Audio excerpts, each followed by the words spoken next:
thank you everybody for coming today. This is going to be about 30 minutes conversation and 15 minutes chats. You can pop your questions throughout the conversation. I'll pick it up and we'll sort of try to put it throughout the conversation, or I'll ask it at the end, depend how everything goes. But I just wanted to kick it off and begin today by acknowledging the traditional custodians of this land that we gather today and pay my respect to their elders past and present, and extend this respect to Aboriginal and Torres Strait Islander people here today too. We are very excited to be back with Pause Fest Online. These are carefully curated 7 free sessions with Pause Award expert panel of judges on a specific topics. This is second week. We run these every Friday midday, easy digestible. Today we have the top growth strategies for startups with Kelly Morton from Virtual, Richard Kelm from Startup Bootcamp Australia, and Sergio Brodsky from Lander and Finch. So today's another special day. We hope to discover the secrets of startup growth, unravel crowdsourced funding, master the art of storytelling, and understand the fundraising landscape. We'll hopefully hear a lot more things: how to build trust, enable scalability, increase prices without losing business, and there could be some other things for sure. Next week, I just wanted to say, for those who haven't perhaps registered, we have how to quantify an idea. And that's another 3 incredible speakers. All sessions are live and online. We'll have, as I said, Q&As, ask as people just joining. There's a bunch of people joining today, so that's good. As people are joining, so you can ask question anytime. Just put them in a chat on the side. I'll just go ahead and introduce the judges. There's a bit of an intro today. Kelly is a Chief Legal Officer and Director of Virtual, Australia's leading equity crowdfunding platform. She's a former law firm partner, worked as M&A lawyer in New York, London, and Australia, has been founded and exited an e-commerce business. Kelly is passionate about demystifying, modernizing, and simplifying capital raising for companies and investors. Great work, Kelly. Richard loves helping people, been working with startups in London, Melbourne, as a founder, investor, director, and mentor since 2001. His specialties are startup investing, angel investing, startups, team building, leadership, motivation, sales, customer relationships, business strategy. And finally, Sergio is international experience brand and foresight strategist, Davos Agenda contributor at the World Economic Forum, inaugural chair of the Marketing Academy alumni, and author of Foresight in Marketing and Marketing Research. So that's pretty amazing. Thank you again. Welcome, everybody. Whew. This has been a lot. Let's kick it off with the first question. And maybe start with Kelly. What does storytelling got to do with performance of the startups? Yeah, it's a really good question, George. Thanks for having me as well. Storytelling is not new. Our First Nations people have been telling stories for, 60,000, 70,000 years.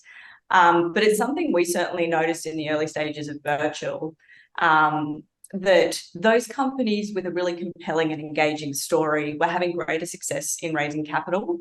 So I think you'll see today that growth is, it's not necessarily about CPAs in pitch decks. It's about activating all aspects of your community. We think storytelling is a key part of that. And, you know, you might ask, well, why is this? I guess I sort of posit that we talk a lot about investors and customers as these like magical entities out there in the world to capture. But really, they're just people, you know, they're you and me. And so what do we want? You know, we want connection, we want to be engaged. And I think we can all agree we're kind of suffering a lot from content fatigue. So I think storytelling is really a way of kind of captivating and engaging people's attention, you know, turning complex and mundane information into something that's interesting and memorable. I think, you know, people remember stories more than they'll ever remember, you know, facts and data. So kind of storytelling is really about fostering emotion, building connection, persuasion, communication, identity building. So I guess you kind of ask, well, how do we do it? And I think it would be a mistake to say, you know, here's the 5 top tips or here's the blueprint to tell a good story, because it's really going to be bespoke to you. But I think when thinking about it, if you ask, founders ask themselves, you know, who are we? Where have we come from? What problem are we solving and where are we going? I think within that series of questions, you're probably going to find what your story is. And it's not always this like rags to riches story. It's probably some difficult pain point you're solving or where you might be headed. So, you know, if you tie all this back to growth strategies, we think storytelling, sure, it's relevant for investment crowdfunding, but it's probably relevant for acquiring customers, getting great partnerships, building your brand identity and building your community. Very important how you tell your story, isn't it? Yeah. And I have to just poke Sergio a little bit about this because he's right there. He's been telling a lot of stories, a lot of strategy behind stories, as far as I know.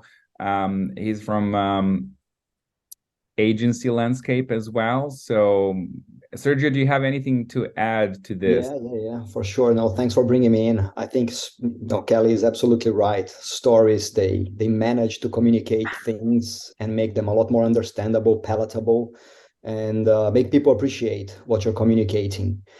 Just look at the stock market, right?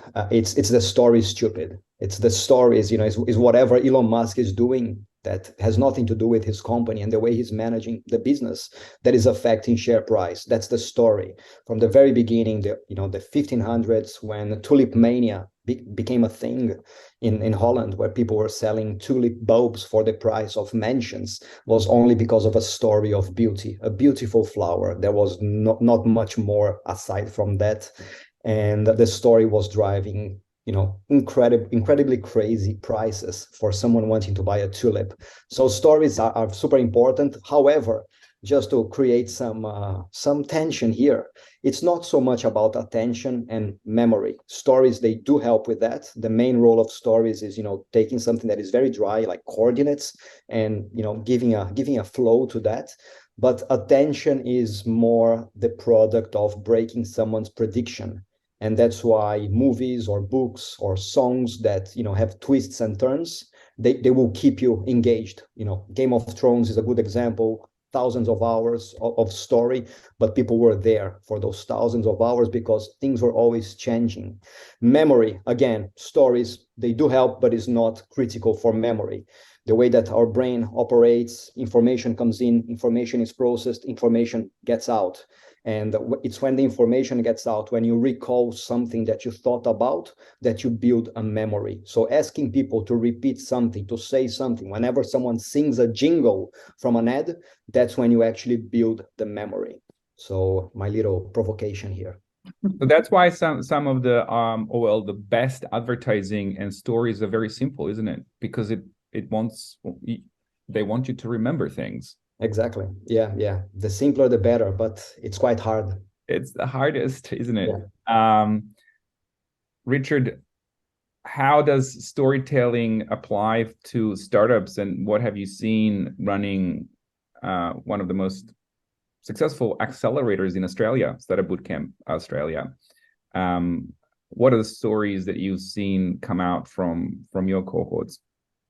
Yeah, thanks, George. I think storytelling, like the best startup pitches are ones where, you know, people connect with the audience. So they share something personal about themselves, like a pain that they've been through, a situation they've experienced, they may people or they identify a big global problem that needs to be solved.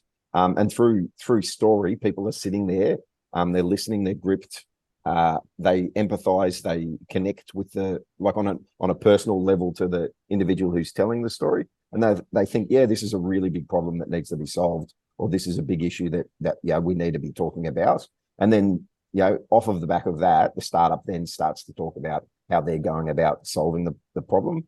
And that inspires people. It inspires people to want to go up and speak to them afterwards. And I think that's probably the most important thing about storytelling. It's making that personal connection between the person that's speaking and the listener, and it elicits a response. So the listener then goes and does something as a result of that. They either click on a button on their phone and connect with the speaker, or they go up and speak to them afterwards.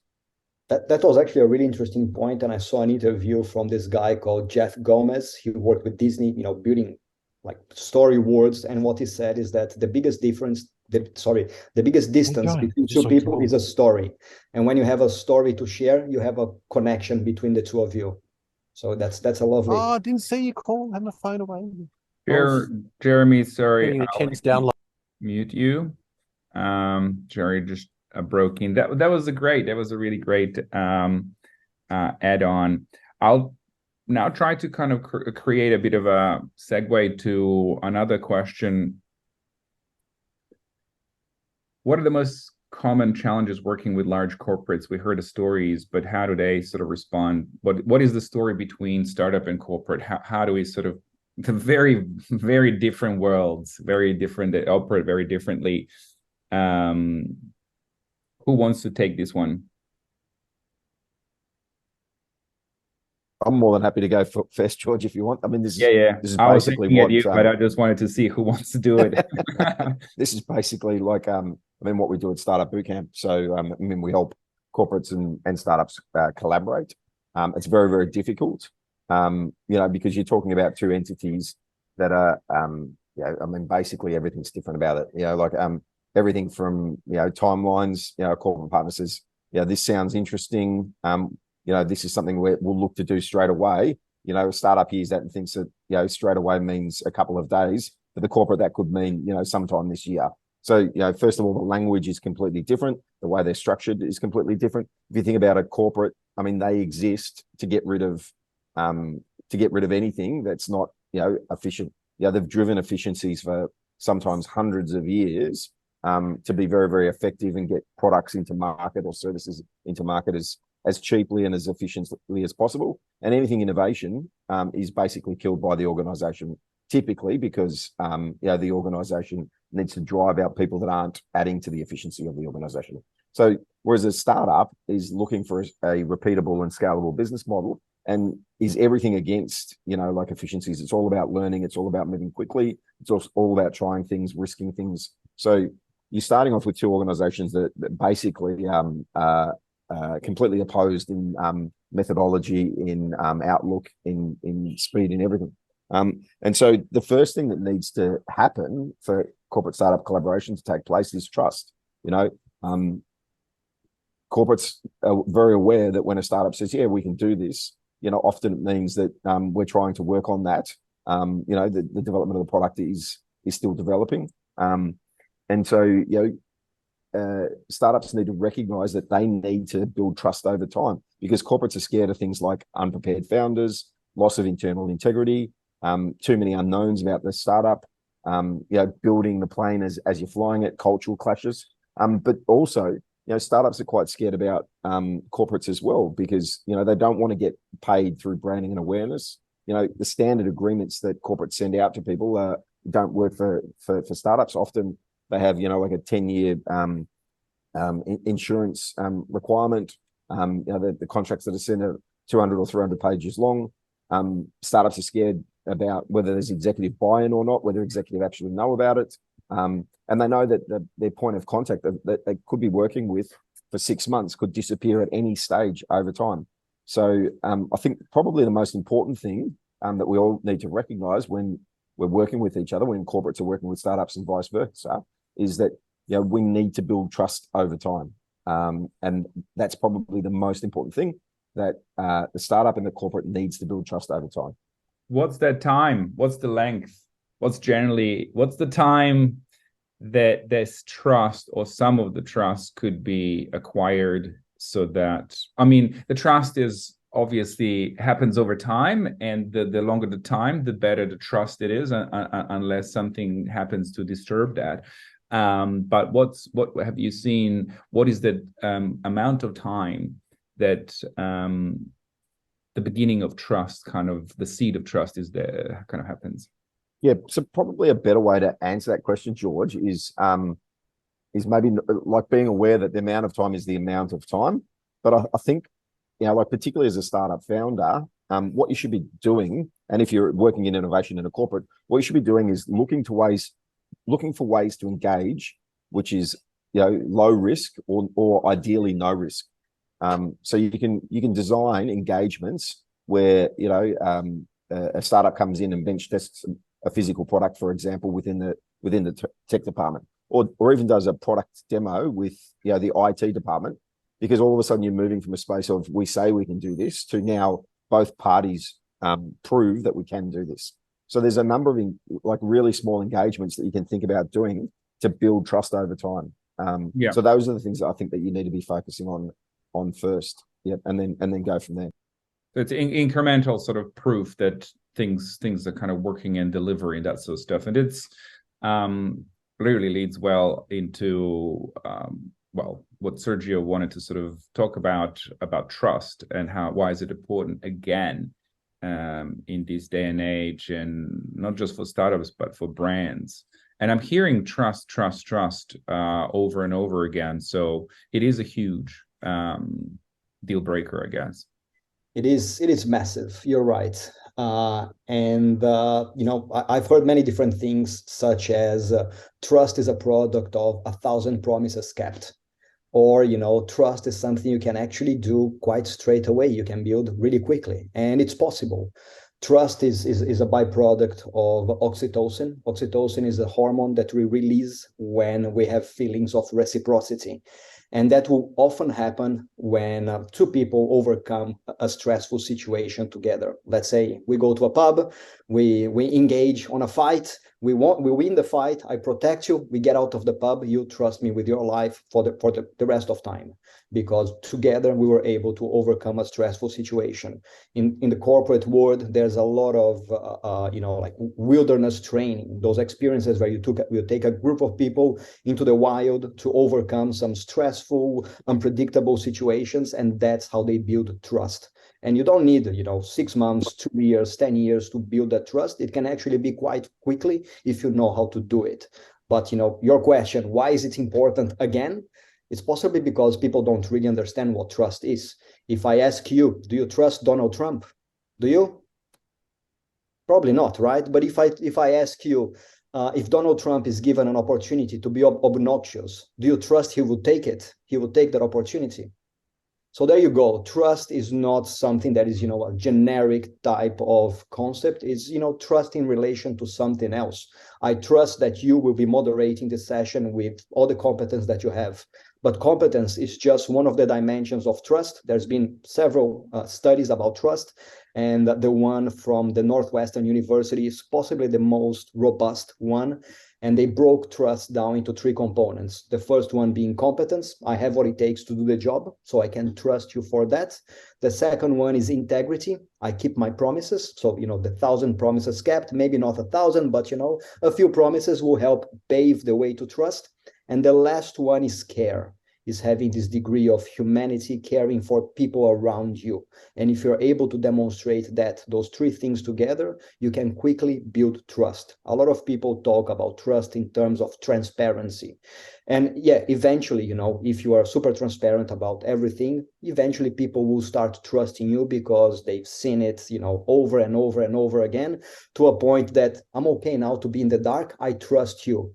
But taking this transparency approach is extremely costly, is extremely risky, and it won't really, you know, always lead to trust. You can make a mistake, and that is going to erode the trust, and you have already opened up yourself in so many ways. So demonstrating and communicating your competence, your integrity, and your care are the ways to pave the way to trust. Thank you so much. It's very interesting. The topic of this panel is top growth strategies for startups. And here we are talking about the trust. And I'm not sure, people are probably thinking we're going to just list all these things they can go and implement and do. And in a way that we are, but it seems that in this day and age, the trust is huge issue. And if we don't have trust, we can't actually build any of these, whatever we give to you today. You can't go there and implement if you have not developed trust with your partners, with your corporates, with whoever you work with. So I think this is a kind of pretty huge thing to understand. Yeah, and it's something we can see, from a micro scale between people and even nations. There are several public diplomacy studies talking about how nations are liked, how nations are appreciated, how much they are trusted. And depending on that, depending how strong your public diplomacy perceptions are, the more your commerce is going to activate from that. So nations that are trusted have a better output than those who are not. And Sergio, do you think if trust is broken, do you think that can be rebuilt? Yes, it can be rebuilt. You Yeah. just another 1,000 promises to keep, and it's a good band-aid. But no, I think that yes, it can be rebuilt, and there are many other ways and steps that you can take to get back, to talking about competence, care, and integrity. But first and foremost, addressing where you failed in those, in any of those three dimensions would be the starting point. And the comment before about having a degree of vulnerability and being able to step in someone else's shoes so you can empathize with them is part of that dialogue, part of that narrative, part of that story. Fantastic. Kelly, I just wanted to, we're kind of I feel we can talk about 2 hours, but we kind of getting close to the end. And I see some people are dropping some comments here. If you have questions in particular, please put them in a chat. Kelly, I wanted to ask you, since you're sitting in this incredible spot, that you overview what's happening in a startup landscape, and particularly fundraising space. Would love to really hear a bit of what's this environment in Australia. I know there's a lot of actually capital going to early stage, and Virtual is doing an incredible job there. Could you share some sort of analysis of the space?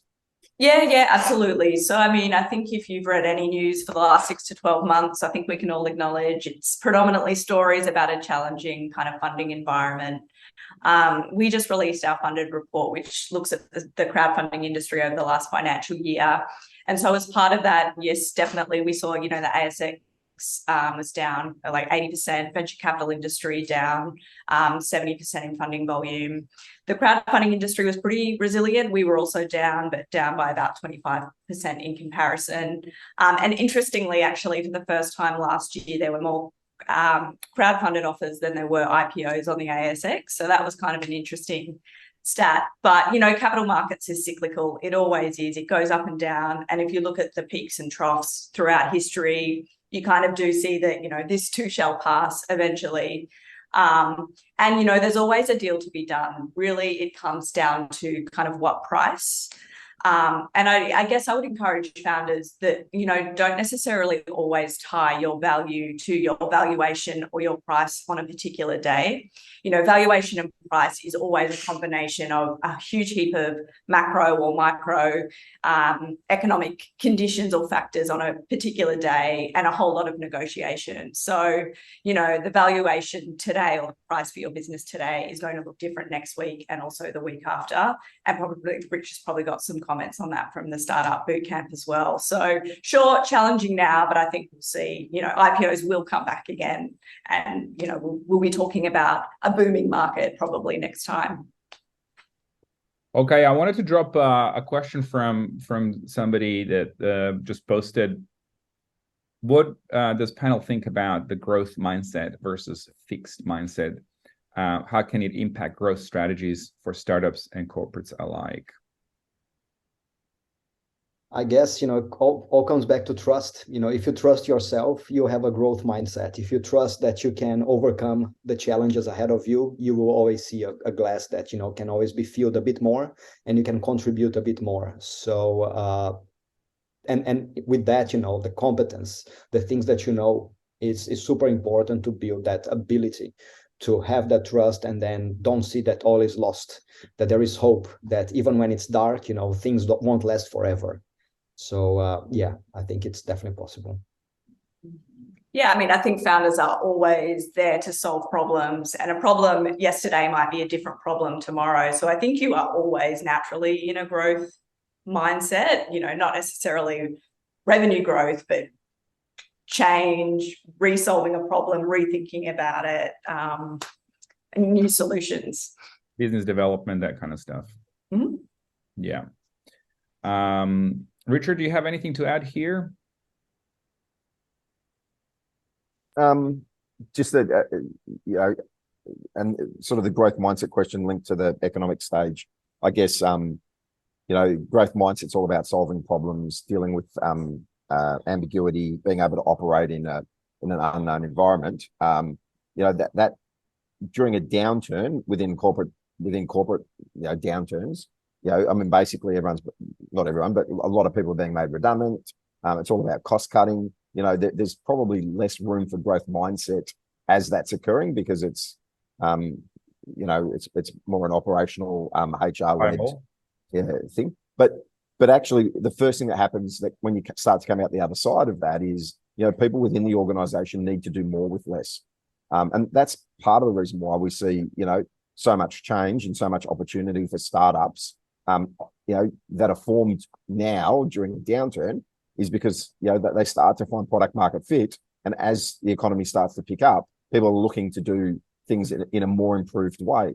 And that's what startups do. So the ability to be able to open doors within the corporate environment, it's a lot easier when you've got a new person heading up a department that needs to do more with less. They're going to take calls, they're going to listen to people. Similarly, if you know, if people have less in their bank accounts, they're going to not just let the subscriptions keep going, they're going to look at new and different ways of doing things. And so that's where the opportunity arrives.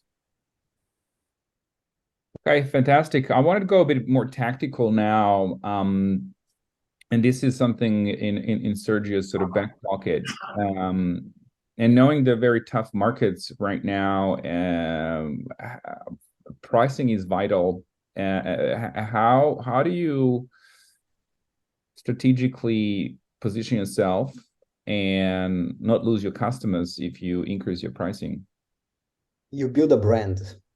That's the answer, purely and simply.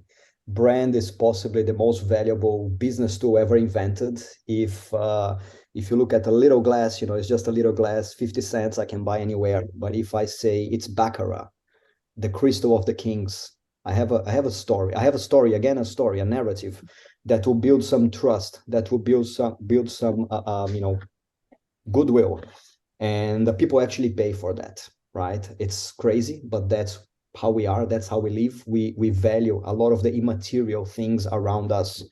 And once again, going back to my initial point around narratives and stories and the stock market, 70% of the valuation of listed companies nowadays comes from intangible value. So it's not the machines, their property, and some other hard stuff that they quantify, hard assets. It's actually those soft assets, and the brand is around 30% of that. You also have people, you also have IP, you also have contracts, you also have a bunch of like customer experience. You have a bunch of other elements that will help build intangible value. And we are now living in this very interesting time where the economy is dematerializing. This dematerialization of the economy has actually been a topic from an MIT scholar, Andrew McAfee, and he talks a lot about that and how we are changing in this way. We talk about moving away from products to experiences and services. That's part of that. But the real answer, you know, and that's something that Warren Buffett said, you know, having price power, being able to command price power is what is going to separate a successful business from one that is just barely making it. And the answer to that is have a strong brand. And have a story.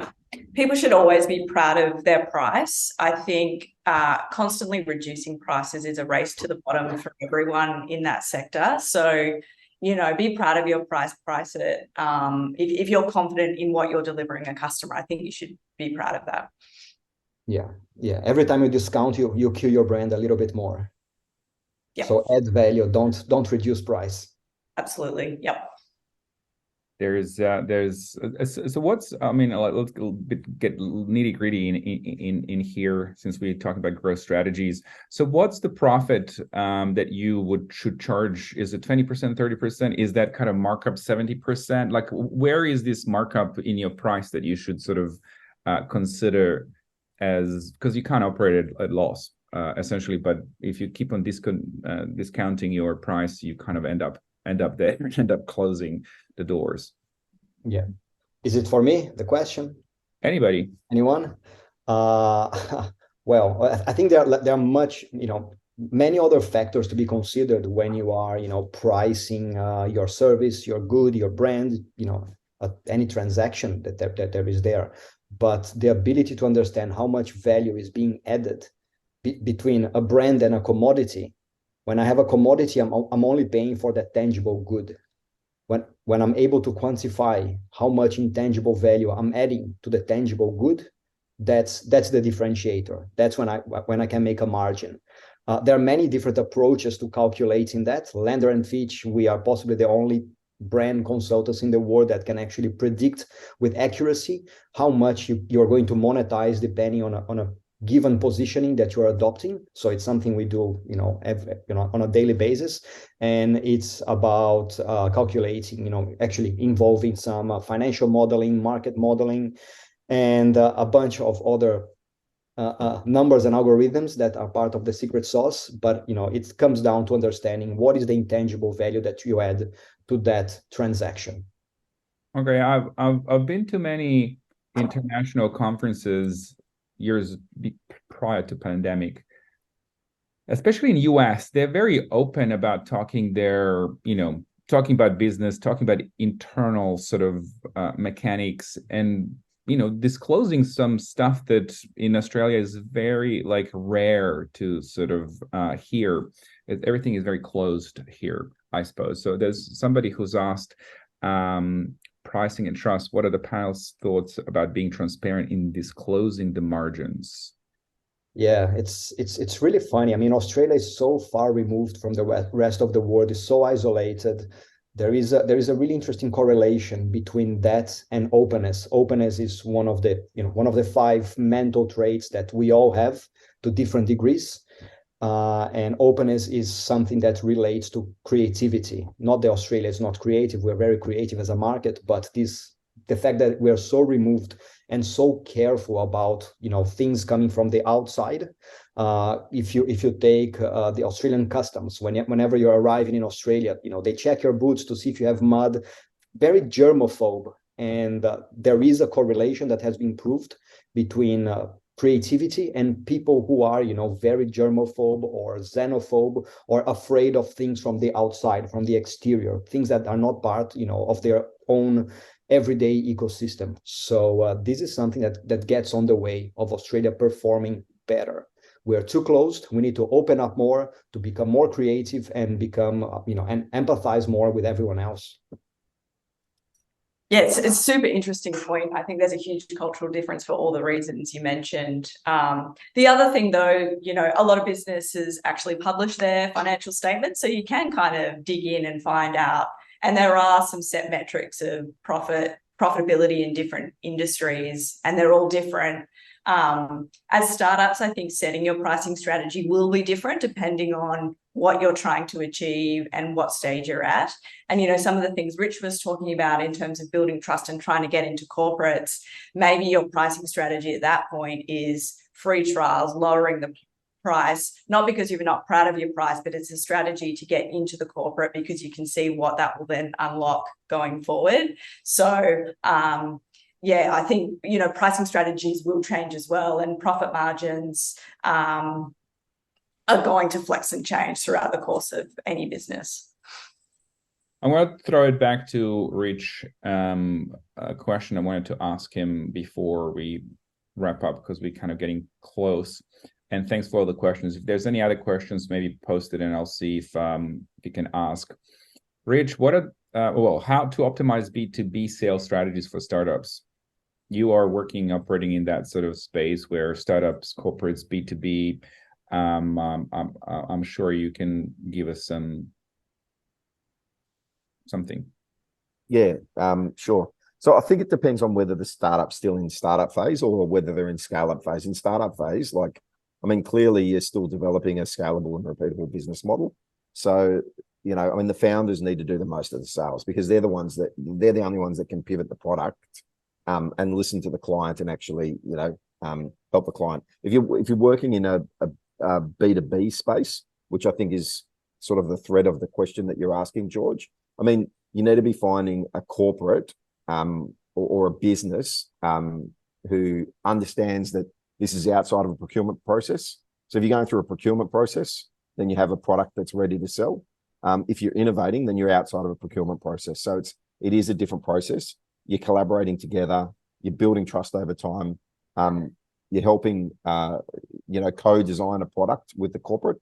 So they're adding a lot of their own time in kind, and you're, like Kelly said, you're effectively adding a lot of your time in kind as well. So you wouldn't price a trial or a pilot in the same way that you'd price a commercial rollout. Yeah, and that's all about understanding the needs of the client, building trust over time, making sure that whatever you're delivering is aligned to the key strategic priorities of the organization.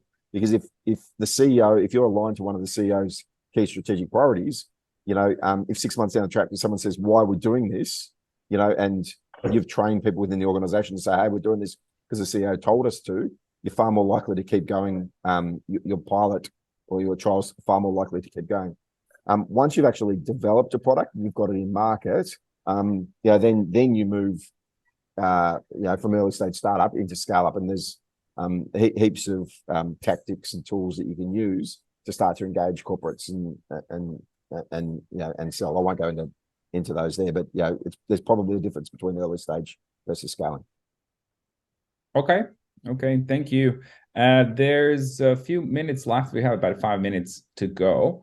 Again, if there's any questions, please let us know. I just wanted to kind of do this quick fire sort of questions, I suppose, on the topic, more top growth strategies for startups in a sense. What is something that people can just literally take and implement today, tomorrow?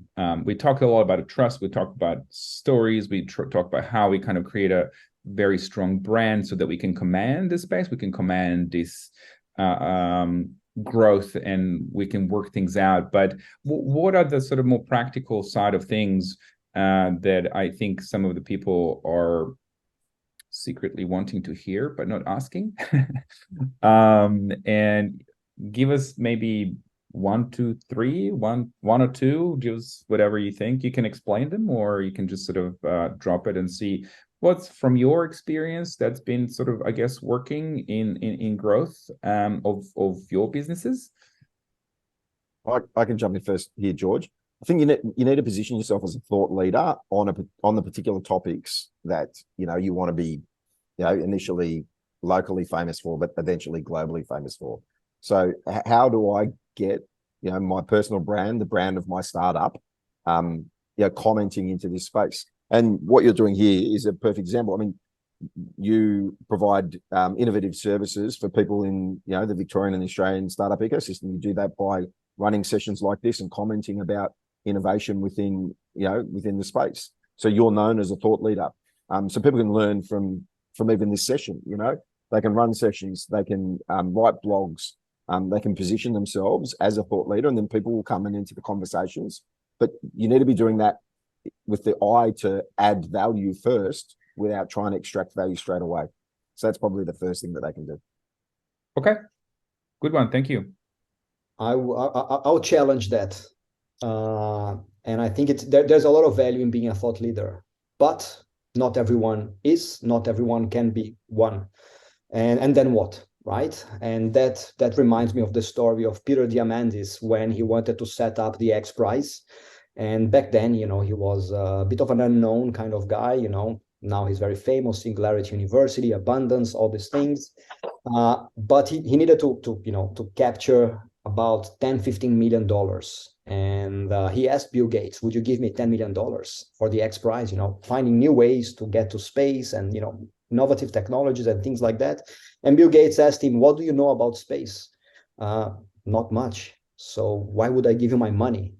And what he did, he created an event. He wanted to do a presentation about this proposition of the X Prize, and he brought with him 10 astronauts. And what he did at that point was, he was basically staging a story, telling and staging, demonstrating his story with other 10 astronauts supporting his vision. And what he did then and there was to establish what he called this line of super credibility.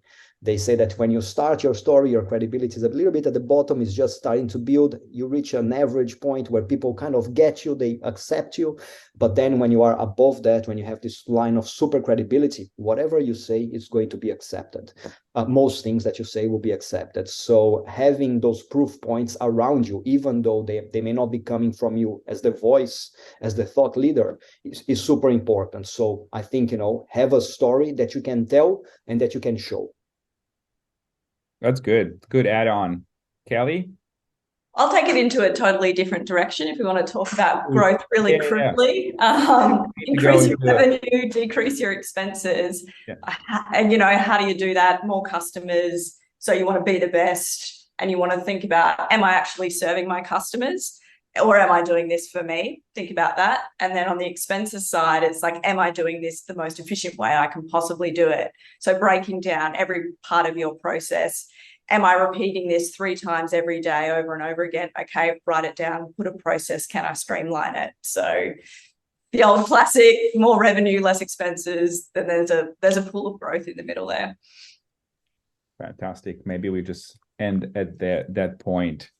Thank you so much. This was really lovely conversation. Also very nice to see you as well.